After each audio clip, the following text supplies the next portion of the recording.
1 Samuel 27. David among the Philistines. But David thought to himself, one of these days I will be destroyed by the hand of Saul.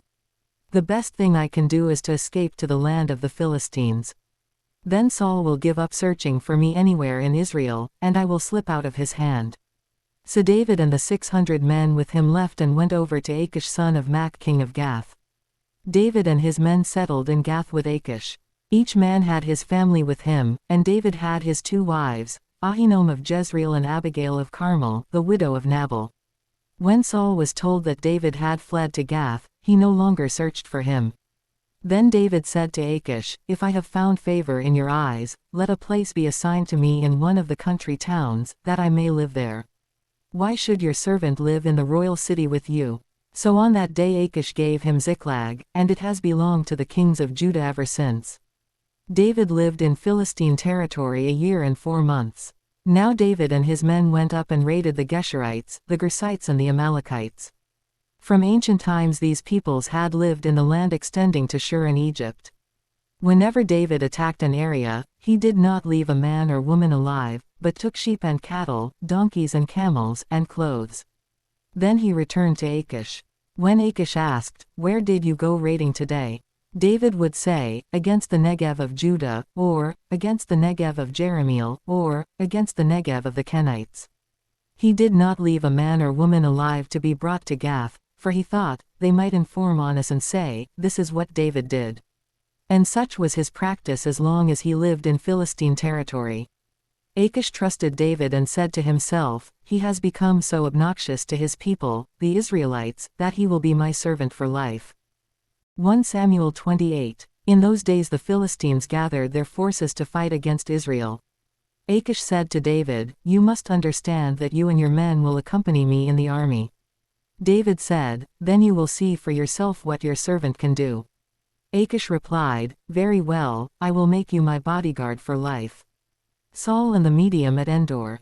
Now Samuel was dead, and all Israel had mourned for him and buried him in his own town of Ramah. Saul had expelled the mediums and spiritists from the land. The Philistines assembled and came and set up camp at Shunem, while Saul gathered all Israel and set up camp at Gilboa. When Saul saw the Philistine army, he was afraid, terror filled his heart. He inquired of the Lord, but the Lord did not answer him by dreams or Urim or prophets. Saul then said to his attendants, "Find me a woman who is a medium, so I may go and inquire of her." "There is one in Endor," they said. So Saul disguised himself, putting on other clothes, and at night he and 2 men went to the woman. "Consult a spirit for me," he said, "and bring up for me the one I name." But the woman said to him, "Surely you know what Saul has done. He has cut off the mediums and spiritists from the land. Why have you set a trap for my life to bring about my death?" Saul swore to her by the Lord, "As surely as the Lord lives, you will not be punished for this." Then the woman asked, "Whom shall I bring up for you?" "Bring up Samuel," he said. When the woman saw Samuel, she cried out at the top of her voice and said to Saul, "Why have you deceived me? You are Saul." The king said to her, "Don't be afraid. What do you see?" The woman said, "I see a ghostly figure coming up out of the earth." "What does he look like?" he asked. "An old man wearing a robe is coming up," she said. Then Saul knew it was Samuel, and he bowed down and prostrated himself with his face to the ground. Samuel said to Saul, "Why have you disturbed me by bringing me up?" "I am in great distress," Saul said. "The Philistines are fighting against me, and God has departed from me. He no longer answers me, either by prophets or by dreams. So I have called on you to tell me what to do." Samuel said, "Why do you consult me, now that the Lord has departed from you and become your enemy? The Lord has done what he predicted through me. The Lord has torn the kingdom out of your hands and given it to one of your neighbors, to David. Because you did not obey the Lord or carry out his fierce wrath against the Amalekites, the Lord has done this to you today. The Lord will deliver both Israel and you into the hands of the Philistines, and tomorrow you and your sons will be with me. The Lord will also give the army of Israel into the hands of the Philistines." Immediately Saul fell full length on the ground, filled with fear because of Samuel's words. His strength was gone, for he had eaten nothing all that day and all that night.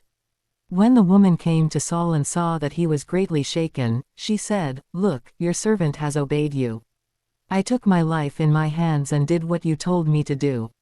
Now please listen to your servant and let me give you some food so you may eat and have the strength to go on your way." He refused and said, "I will not eat." But his men joined the woman in urging him, and he listened to them.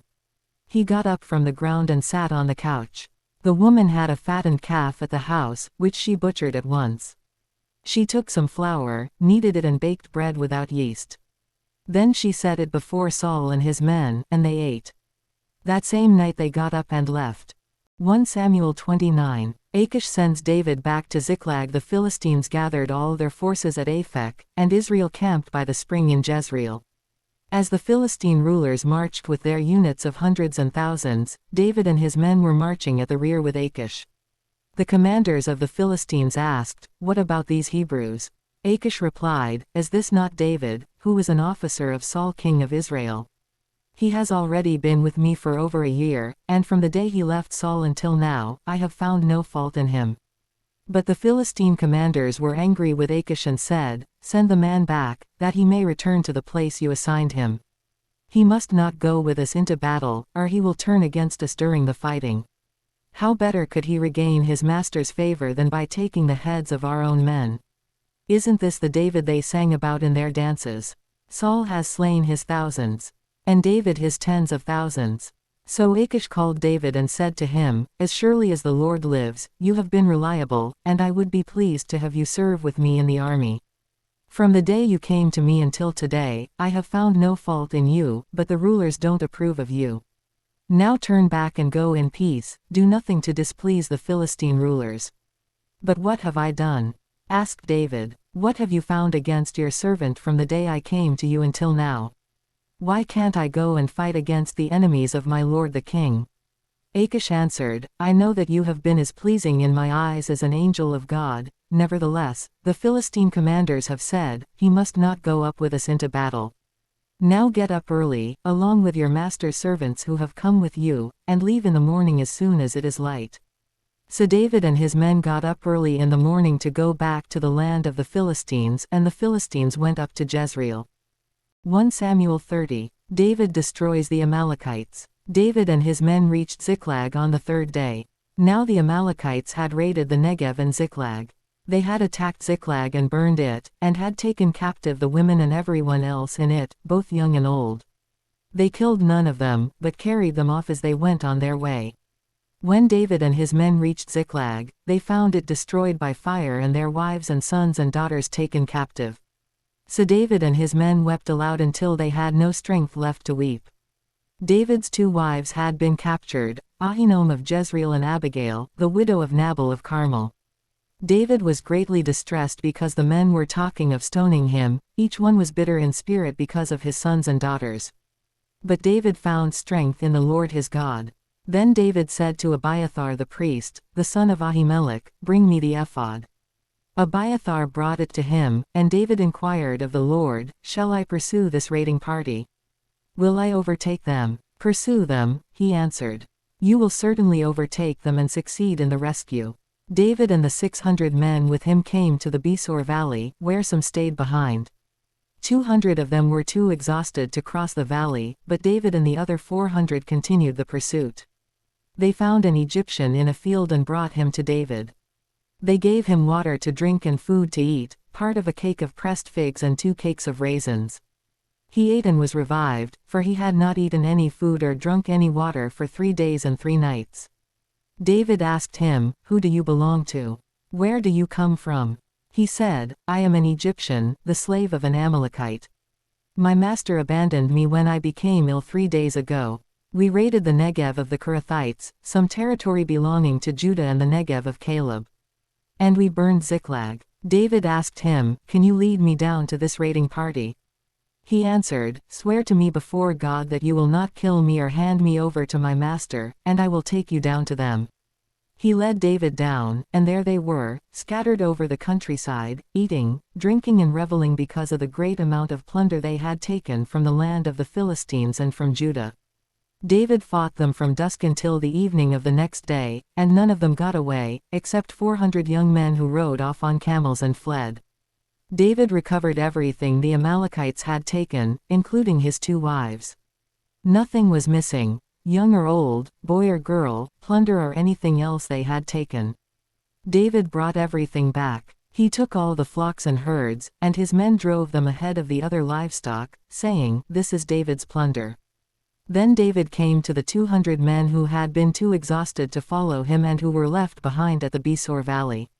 They came out to meet David and the men with him. As David and his men approached, he asked them how they were. But all the evil men and troublemakers among David's followers said, "Because they did not go out with us, we will not share with them the plunder we recovered. However, each man may take his wife and children and go." David replied, "No, my brothers, you must not do that with what the Lord has given us. He has protected us and delivered into our hands the raiding party that came against us. Who will listen to what you say? The share of the man who stayed with the supplies is to be the same as that of him who went down to the battle. All will share alike." David made this a statute and ordinance for Israel from that day to this. When David reached Ziklag, he sent some of the plunder to the elders of Judah, who were his friends, saying, "Here is a gift for you from the plunder of the Lord's enemies." 1 Samuel 31. Saul takes his life. Now the Philistines fought against Israel, the Israelites fled before them, and many fell dead on Mount Gilboa. The Philistines were in hot pursuit of Saul and his sons, and they killed his sons Jonathan, Abinadab and Malchishua. The fighting grew fierce around Saul, and when the archers overtook him, they wounded him critically. Saul said to his armor-bearer, "Draw your sword and run me through, or these uncircumcised fellows will come and run me through and abuse me."